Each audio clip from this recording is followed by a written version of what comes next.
For what some consider the first time in his potential occupancy on Pennsylvania Avenue, Donald Trump has either nailed the key to American foreign policy or he's just spouting more of the same old rhetoric that no one can make happen with regard to no more nation building. We're in the process of building what will be a momentous Republican convention in Cleveland, but something will be different this time around, revolving around flak jackets and a good supply of mace.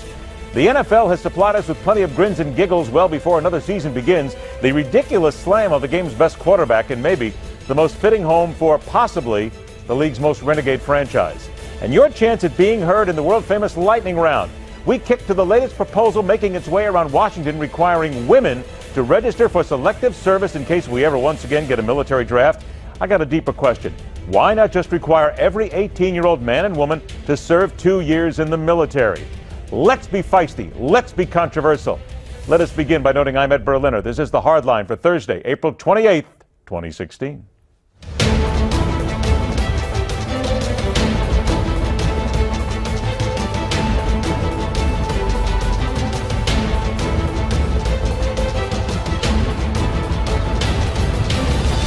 Some say the Russians won't be reasonable.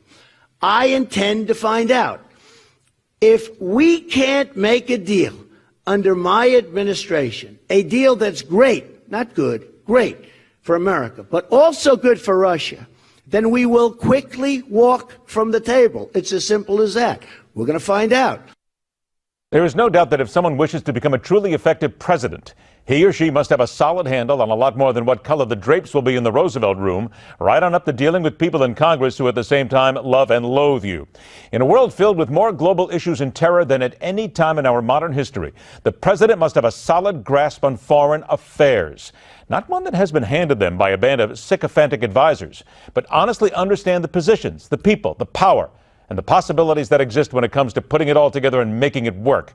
America means well almost every time we do something overseas, but far too often we get it wrong. We screw it up either by accident or on purpose, and we wind up getting in far deeper than we should. So when Donald Trump talks about nation building and strikes a chord even with some detractors, time has come to listen up and understand if he has finally nailed something every candidate should be talking about. Let's get to work with the writer for National Review Online, New York Times bestselling author and American military veteran David French, joined by President of the American Islamic Forum for Democracy, who also served his country proudly as a medical officer in the U.S. Navy, Dr. Zuhdi Jasser. Gentlemen, thanks so much for joining us. David, I'm going to come to you first. Donald Trump talked about nation building. For a long time here, people have been saying that America needs to get out of the nation building business. That's not what we're here for. And by the way, we're not good at it anyway. So did he get it right when he said time to go? Let me put it this way. This is tough for you to say, isn't it, David? I can tell there's a lot of people out there having a tough time saying that Donald Trump might have got it right. Well, let me just say everybody's getting that right now. Nobody is out there arguing for nation building anymore. Nobody. So the fact that he says what everyone else says is not that big of a surprise. I think the problem that we had here is that everything else that flowed after that was completely and utterly unrealistic, naive, and incoherent. So I'm not going to commend him for saying something that everyone is saying. And so, but when you say naive and incoherent, let me get to that, David. Now, there are those people who would say that, okay, he finally showed some chops in policy. Other people are saying basically all he did was just repeat the same promises that every politician makes in the first place. Is one of those what you're talking about? Well, here's the best example. He said he would defeat ISIS very, very quickly, but wouldn't tell us how because he's going to be unpredictable. Now, he also says he's not going to commit large-scale troops. He's not going to engage in nation building. Yet he's somehow going to defeat ISIS very, very quickly and not leave behind chaos. So that's naive. That's incoherent. There's no conceivable strategy that will accomplish that. That's what I'm talking about. Anyone who hears him say that and believes it is simply gullible. Okay, now I'm going to go to Dr. Jasser on this one here because you bring up a good point when we talk about defeating ISIS. And again, every presidential candidate has said that. Zuhdi, I'm going to go ahead and play devil's advocate here. Is it just possible that whether it's Donald Trump, Ted Cruz, or Hillary Clinton, or anybody else, you don't throw your plans out there in the first place because, quite frankly, it might change in 30 seconds?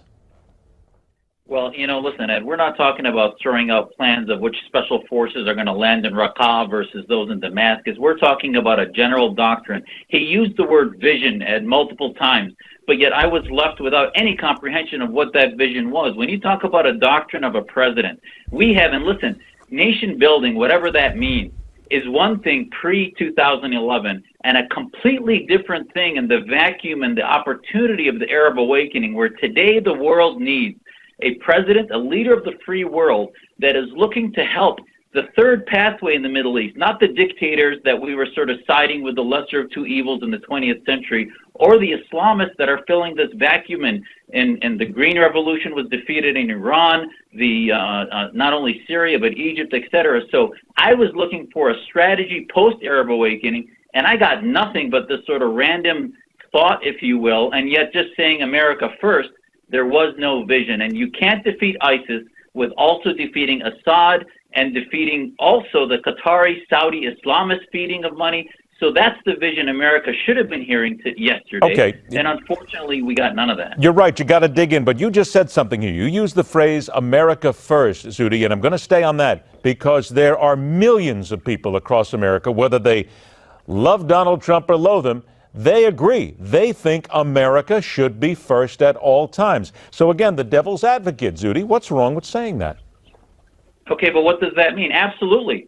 We don't want to allow ourselves to suffer on the vine because we're propping up countries that are failing. But America first, San Bernardino, Chattanooga, Paris, Belgium, these are all coming to attack us whether we want it or not. So there is an ideology much more threatening than even the Soviet communism was in the Cold War, which was political Islam that has 56 countries, Muslim majority, that is continuing to want to spread.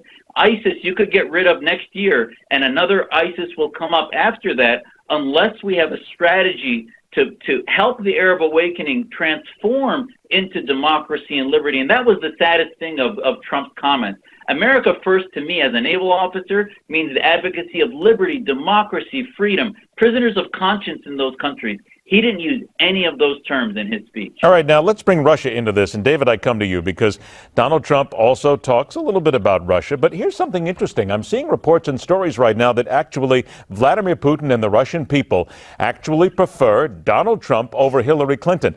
Now, all right, here comes that thing in the back of my head that goes just kind of knocking around going, wait a minute, does that mean that they think he'd be a good leader for the Western world and work with Russia? Or do they fear Hillary Clinton more than they fear Donald Trump when it comes down to doing what Putin wants to do around the world? What does that say to you when the Russians actually like Donald Trump? Well, look, it's a wannabe strongman liking an actual strongman, and they're reciprocating that feeling a little bit. But there's something deeper going on here. Look, I do think that Trump has a doctrine, and it's a doctrine that would be extremely easy for Putin to exploit. We'll call it hyper-violent isolationism. Trump, by putting our alliances in jeopardy, by dangling the possibility of dramatic American withdrawal from the world, creates a vacuum, and the best entity in the world equipped to fill that vacuum is Putin's Russia. We've already seen that with how he's filled vacuums in the Middle East and Europe that President Obama has created. But, Trump's doctrine, especially when it comes not just to Russia, but to fighting Islamic radicalism, this is a guy who is claiming America first, claiming to pull back, but also pledging extreme force and violence. It's like Rand Paul high on napalm. It's not rational as a foreign policy approach. As a strategy, it's doomed to not just diminish American power, but to also simultaneously draw us into conflicts and to risk conflicts that American people aren't prepared for. All right, let's talk rational and conflicts here. You bring this up. Bobby Knight, the former Indiana University basketball coach who is a Donald Trump fan and is basically introducing him around Indiana. He compared Donald Trump to Harry Truman, a man Knight says seemed to be unpresidential. Bobby Knight said Truman and Trump both had the same fortitude when having to fight wars, and here's what he said. Having the guts to drop the bomb in 1944 saved billions of American lives. And that's what Harry Truman did, and he became one of the 3 great presidents of the United States. And here's a man who would do the same thing, because he's going to become one of the 4 great presidents of the United States. Let's just point out that Harry Truman authorized the nuclear bombing in 1945. Franklin Delano Roosevelt was still president in 1944. Just a minor issue here. But Zuhdi, I got about 60 seconds left. I want a quick answer from you on this one. How scary does that get to you when you think that Donald Trump might be the guy with his hands on the nuclear trigger? It's beginning to scare me more and more. And I'm sorry, but here's a man who called Tiananmen Square a riot. He called Chinese strong. He's kinder to Putin than he is to Senator Cruz and his political enemies here in America, or not enemies, but antagonists.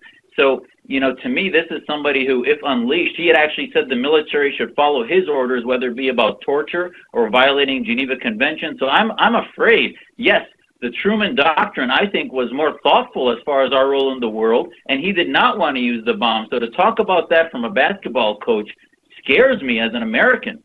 And I hope that's not where we're going, and I hope we have a more thoughtful approach to our foreign policy. David, I got about 30 seconds. Last shot from you. What about those people who say that as a president, you've got to have the resolve to drop the bomb? Not necessarily do it, but you've got to be ready to do it if you have to. Look, I'm all for resolve, but the resolve has to be directed towards the proper ends. I mean, of course, Truman made the right decision to drop the bomb during a war for the survival of the United States, and in a war where millions more people stood to die if the conflict continued. But what evidence is there that Donald Trump has thought through the challenges facing this country to show that he would have any ability to rightly direct the resolve that he claims to have? And we have to leave it there. Dr. Zuhdi Jasser, David French, thanks so much for joining us. Conservatives from Venus, liberals from Mars coming up. But later this hour, the lightning round with a simple question. Is the time right? What would be so bad about mandating every 18-year-old serve 2 years in the American military? Get on the lines now. We're coming back on The Hard Line.